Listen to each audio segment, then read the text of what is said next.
This program is brought to you by ADP, one of the world's leading providers of human capital management services.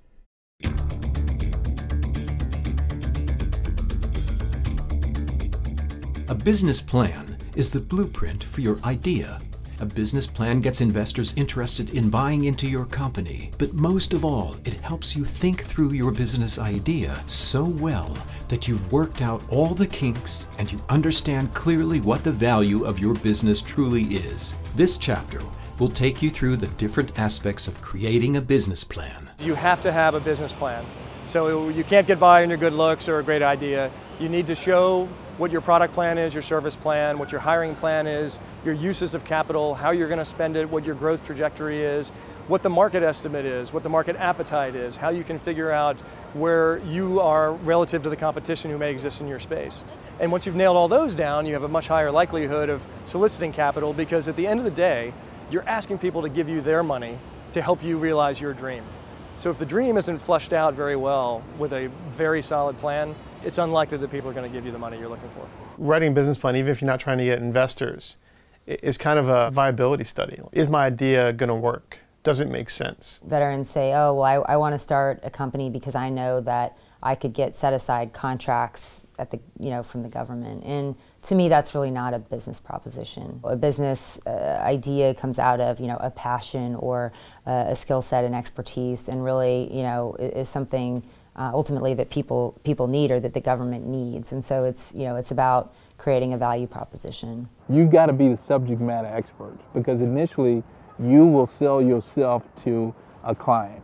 You have no past performance, you don't have any company, but so it's you.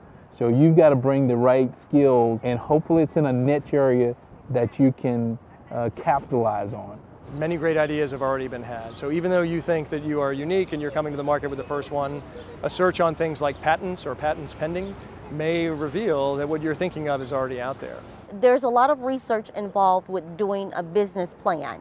Part of that research involves statistics about the community. You want to know what the median household income is. You can find a lot of data about your target demographic online for free using the census data. You can really narrow it down to the specific group you're looking for, including veterans. If you're targeting veterans, you can see where lots of veterans live. If you're talking to venture capital players, private equity players, or bankers, they're reading dozens of these things per week. In fact, in many cases, it's dozens per day. So you need to get to the point. Always start with an executive summary, which is a very crisp synopsis of what your business is all about, how you're different, what the market opportunity is, and why what you're proposing is going to work better than what everybody else is doing. Your financials are absolutely a critical part of this. You've got to have a balance sheet, an income statement, and a cash flow statement projected for what you expect to happen. Additionally, you have to have an assessment of the market. So that includes competitive analysis. So who is doing roughly what you're doing or on the periphery of what you're doing? How big are they? What are they doing that's unique? How are they communicating to the market about their products or services or their culture? And what are you going to do that's different? And then ultimately, you need to talk about your hiring plan. Who are you going to bring on board to validate that not only you are great, but you're bringing on other high-powered talent that can get you access to additional capital or patented technology or proprietary ideas that are going to further differentiate you from the competition. For any new startup, it helps when you have someone who's done it before, who can help you with that transition, help you with the understanding what the back office requirements are, i.e. when I talk back office, I'm talking the accounting, the contracting, the HR. Connecting with some of those other veterans that are successful small business owners can be critical. Securing 2 or 3 guys or gals that will mentor you, will help you learn some of the lessons you need to learn as a startup, might be the difference between succeeding and not. Most people will tell you that once you get the financing, rarely do you really follow the business plan, because business is dynamic. It changes. Events occur, things change, and you need to be prepared to be flexible enough to be able to change with whatever your market requires.